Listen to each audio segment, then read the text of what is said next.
Hey guys, it's Sam here. Welcome back to the channel. Today's episode is all in response to a question that I received in person, not online, but it was a really interesting question, and I think it will allow me to sort of explain how physique development and bodybuilding sits like in society and how it compares to other activities that we do, and just really give you a bit more of an insight. So the question I received was, do you think bodybuilding will ever be an Olympic sport or something like that? And I'm going to answer it more broadly and discuss whether it can be considered a sport at all, but in particular with the recognition as a sport more broadly, because there are several reasons why I think no, I don't think it'll ever be an Olympic sport, and I don't think it'll ever be kind of acknowledged as a real sport in general in wider society, for several reasons. I'm going to get into those, but I'm sat in my favourite cafe and I'm here because they do the best milkshakes, so don't worry, I have not given up on the bulking journey. It's just kind of maintenance at the moment, but that's why I'm here. Now, with this question, I don't think that any one particular reason on its own would mean that it would be impossible. Thank you very much. But when I have all these reasons put together, I think that in total I make it completely impossible for it to ever be recognised as a sport, especially as an Olympic sport, because the first thing with it is it's so subjective and not objective. And for me, that might not be reason enough on its own, because there are other sports that depend on judgment. So, you have like, even at the Olympics, something like diving, where it's a sport of form rather than objective measurement, and it requires, judges or a different process to just having one referee and several linesmen reporting to one person that's making an objective decision. It's like a consensus of opinion with a bodybuilding show. So if you've never competed before or never looked at the rule books of these federations and stuff, what they're working to and what they're judging to is what's called like a set of criteria, and each class has a different criteria. So they're different between different federations and different classes. But for example, you could say most bodybuilding stuff, it'll say something similar to, a high degree of muscular development, proportionate development, symmetry across the physique, conditioning and kind of muscular detail that's there, and the display of posing. Now, each one of those is open to interpretation enough, and the judgment of the eye of the beholder in determining who has got the most mass or the best conditioning, and there may not be agreement there. But then when you go on to assessing the whole thing, it's kind of impossible to say how those different factors are weighted, or how someone could be on top. So let's say there were only two criteria, just for the sake of argument and to make the point. If the criteria were the level of mass and the level of conditioning, if you have two competitors and one is superior to the other in the mass and the other is superior to the other in the conditioning, who's the winner? You say, well, which looks the best overall? And that's what it comes down to. It's just a panel of people deciding who they like the look of the best overall. And when you have a competition like that, it shares more resemblance in the way that it works to pageantry than other sports. So for that reason, I don't think it would ever be considered to be an Olympic sport. And that brings me on to my second reason. It's kind of very, very open to fixed results and corruption when the judging criteria and the decisions are so opaque and malleable. It's easier for them to get away with decisions that the rest of the audience and the rest of the wider community don't agree with or think were wrong, even though that's just their opinion. And so you have situations with bodybuilding where there's an expectation that the athlete that's sponsored by a certain company will do better because that company that sponsors the athlete or even works with the athlete, coaching the athlete, may be sponsoring the show. Now, particularly in the latter case, that sort of thing and that potential conflict of interest just wouldn't be acceptable in any kind of real sport. Now, does that mean that it's always unfair? Of course not. And just for the record, I want to say all of the placings that I've had in competing, I don't dispute them at all. I think I've ever been subject to that kind of dynamic. So it's not sour grapes on my part, because I'm perfectly happy with my placings and don't challenge them. And the last significant contest I've done, I placed fourth and would agree that the three that were ahead of me were all better than me. So I'm not making accusations for my part, but I'm saying that this can happen, and I've observed it appear like that's what's happening at contests, and that kind of thing is very off-putting to a broader audience and their ability to take it seriously as a legitimate sport. So with the 1980 and 1981 Mr. Olympia contests, they were supposed to, at least one of them was supposed to be televised, or it didn't end up being, because there was so much booing in the hall because the audience was so dissatisfied with the judge's decision. And that's much more possible in this kind of pseudo sport where it's so subjective and there's not so much money in it to start with anyway. So you have, this is going to link to a point that I'll make a little later on, but you have this situation where it's much more likely, or people be much more able to be biased in their decisions for those kind of reasons and in that kind of way.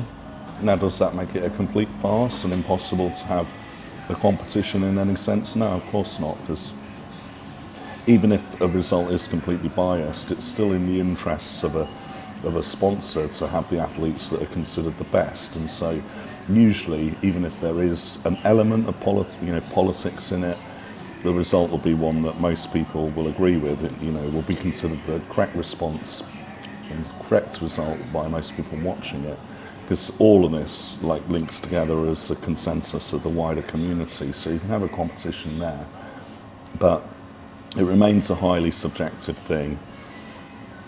And the only way to make bodybuilding like an objective sport like athletics, and that what the Olympics is centered around, would be if everyone was just taken on a DEXA scan or some other kind of body scan, and it was determined how much fat-free mass they had or how much muscle mass they had was just calculated, and that could be produced in order, or that plus how little fat they had could be made into a contest, but there'd be no need for anyone to publicly display their physique. It could all just be worked out. But then, of course, it wouldn't be entertaining. We like how a muscular physique looks. It's more like an art, I would say, than a sport. And so we'd never have a competition like that where everyone just gets some kind of body scan to determine objectively who's got the most muscle and the least fat. For example, those are the first potential criteria that come to mind if you're going to make it objective like that. But yeah, it wouldn't be entertaining, and the purpose of all of these sports, whether they're considered legitimate ones or Olympic ones or not, is whether they're entertaining or not. So we find the physiques entertaining in the kind of presentation that they're given in a bodybuilding show, where it's all displayed, but the end result in this particular endeavour is that it kind of looks more like a cat or dog show than like a sport, which brings me on to my next point, is that people struggle to see it as a sport when it's the actual athletic performance plays to the uninitiated appears to play a minimal role or almost non-existent role in the actual day of the competition. So it's like, to most people it would appear more like a pseudo sport, because all of the lifting and the athletic behaviours kind of happen in training in the gym weeks, months and years before the contest day, and the contest day is just check out the bodies. But anyone that's done it will say, well, the posing's really hard and you can win or lose a show with the same physique depending on the posing, but compared to other sports, it's not as much of a display of athletic ability doing the posing as the other sport. I think it's fair to admit that, and I think even though it is great to see a great posing routine, for people to look at that and identify it as an athletic effort compared to other sports is difficult, and so there's that disconnect there as well.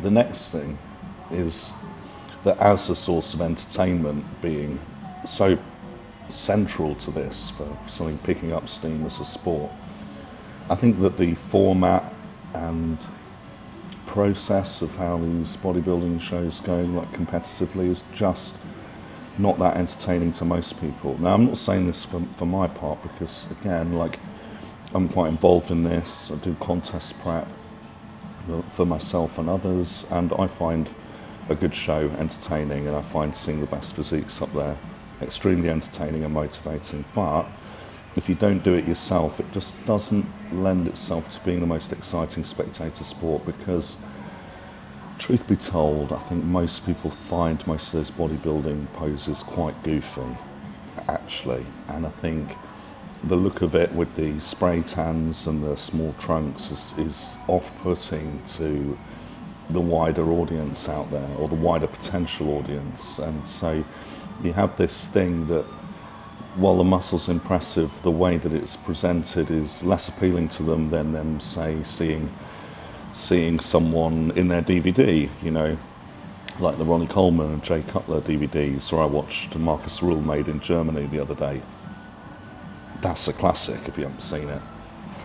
I think most people would find these bodybuilders more entertaining in that format than on stage, and today we see that with YouTube. Someone can get far more notoriety on YouTube than they can by doing contests in most cases. So you have that kind of situation going on as well, where people would rather see the muscles like hauling weight in the gym, or kind of, if they're going to see the whole physique, they want that. I think they're more comfortable with that being sort of incidental. Like there's a section where someone's, you know, just looking at their body in the mirror perhaps for a moment, but the poses themselves are not really what most people like the look of. You know, I think when people like seeing muscle, they like seeing it in movie stars doing stuff, or other athletes doing things, or when it comes to bodybuilders, their workouts, the muscle in action, and just a quick check of how they're looking, the actual comparisons on stage, and then add on like the trunks that have shrunk over the years. You know, I don't see any sense. But my personal opinion is that they don't need to be any smaller than briefs. You can see the legs well enough like that. We don't need to be assessing the glutes, so just briefs would be fine, like back in the golden era. That I think would be just fine, or how the classic physique trunks were before they changed. But you have these bodybuilders in an item of clothing that's essentially the same as a lady's bikini bottoms, and then a spray tan which doesn't look as good to most people as a normal natural tan. So it's not something that a wider audience is going to find it easy to come into watching. So you have that problem as well, and that's all an obstacle. And then the other elephant in the room, and we are going there, is basically the drug side of it. So there's been scandals in all sorts of sports, like with drugs, and it's mainly steroids that the public's aware of. They're largely unaware of most of the other things that go on in sports. But, you know, I want to say, for defending the bodybuilder community, that this is a thing in all sports. I used to speak with my first ever girlfriend. Her dad worked in pharmaceuticals and used to tell me how all the snooker players wanted to get hold of beta blockers. So it would like steady your hand and calm your nerves and make you better at snooker, I suppose. So even in sports like that, this kind of thing is rife. So don't think that it's just the bodybuilding, but with the bodybuilding, it's more in your face. There's a lot of it going on. There's so much of it going on, and you know, with the anabolic side, it's going to be similar to the strongman and the powerlifters. But why the bodybuilding gets more of the flack for it and is more associated with that in the public awareness is because everyone has a body, so everyone has this metric for what a normal body should look like. And when they see someone that looks like a different species like that in how they look, they know something very strange is going on, to put it bluntly. So while the performance in all other sports is just as alien, the public doesn't feel that in such an in-your-face way, because they're not getting up off the couch to go and sprint a distance or go trying to lift amazing amounts of weight or recover from however many rugby matches in a season and stuff like that. So it's not as obvious to them that the freaky performance in other sports is as freaky as it is, because they haven't tried it themselves. But we all see our normal looking body in the mirror every day and have that kind of metric of what's normal to compare to. And I think with bodybuilding, you have that, and you combine that with all the factors that I've just mentioned, like the subjectivity to it, which leads to it being open to conflicts of interest and judging decisions that make no sense because of that, potentially, and the kind of lack of entertainment value in it and the stigma around that. And then you bundle all that up and you add on the other stigma of it being kind of more similar or comparable to pageantry and what we see about how men should be, and that men shouldn't be so concerned about how they look and should be doing some work, and it all comes together and doesn't really sit too well in a package that you can make marketable as a sport for the Olympics. And I think it's kind of difficult for me to say all this, because it seems like I'm bashing on the bodybuilding community, and I'm not. I'm just providing commentary of how physique development and physique competition sits like within wider society and how it's seen, because Physique Philosopher channel, I would like ponder these things. But for me, it's always been impressive to see a muscular physique. And when I did see the athletes at the athletics as a kid, it was the gymnasts and the sprinters I thought had like a really good physique, and I was more interested in that than their performance. And for those people that have that kind of mindset, where they really see like an amazing physique like a work of art and can appreciate it on that sort of level, having a physique competition and display is a perfectly legitimate thing. So it's something I still enjoy, but I think it doesn't hurt for bodybuilders to be more self-aware and have an understanding of why, for all of those reasons combined, it doesn't make a package that goes together to make it easily sold to the general public as a sport, or a sport that could be there at the Olympics. And I think to an extent we have to accept some of that. Perhaps we could show it in a better light by changing something about the format of the competitions. I'm not a show promoter, so I've no experience of this. It's just thoughts really. But the way that the poses that we have, or the way that we do them, or the format of the competition, or maybe some contests, the bigger contests require better commentary. Certain people have done a really good job, like Phil Heath has done a really good job on that sort of thing lately.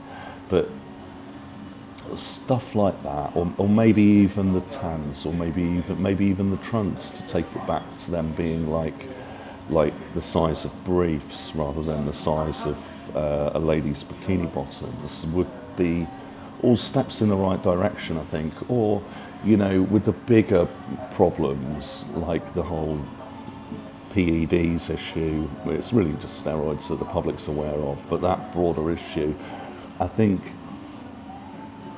what they've tried to do to handle that is kind of pretend that it's not going on, and they have these rule book. The IFBB rule book says that none of that's to be used. So how hilarious is that?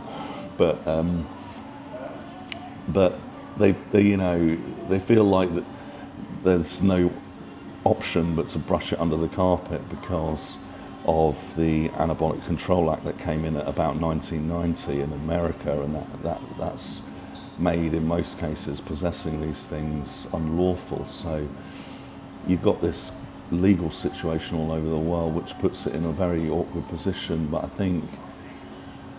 think all sports are going to struggle with that kind of thing and these kind of scandals, but it hits bodybuilding harder for those sorts of reasons. So I think if we can go out of our way to present ourselves in the best light in every other respect, in terms of how we interact with people and how we describe the sport to people and how we break it down, that might go some way to taking away some of the stigma that seems to come to bodybuilders for that side of things more than athletes that do these more legit sports.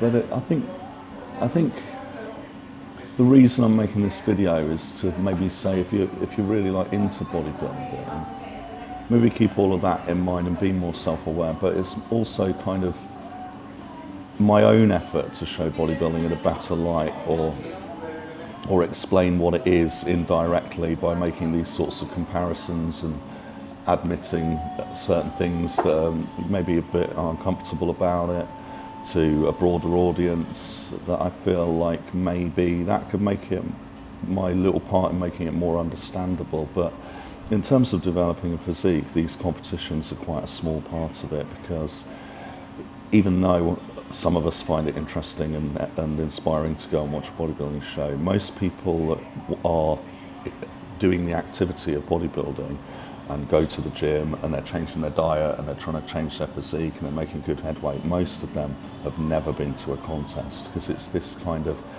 activity that's become one of the world's biggest participation activities, but while simultaneously being one of the world's smallest spectator activities.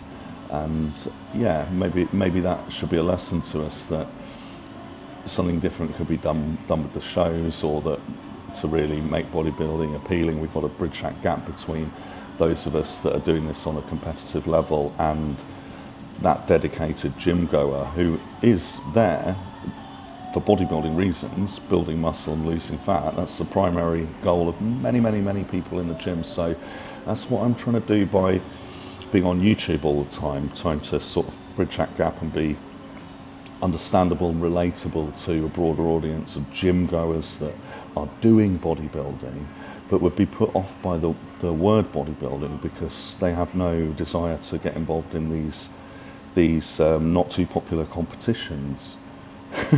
So bodybuilding more broadly, I think it would be nice if more of us on YouTube could be making stuff from a position of experience of being advanced enough to compete and coach others in competing, and get all of that experience and like make it relevant to that broader audience who want to look good for their own reasons. I think people are most interested in muscle and stuff like that for their own purposes, for their own sense of self-esteem and their own happiness that they get in progressing towards something and seeing growth in something, quite literally.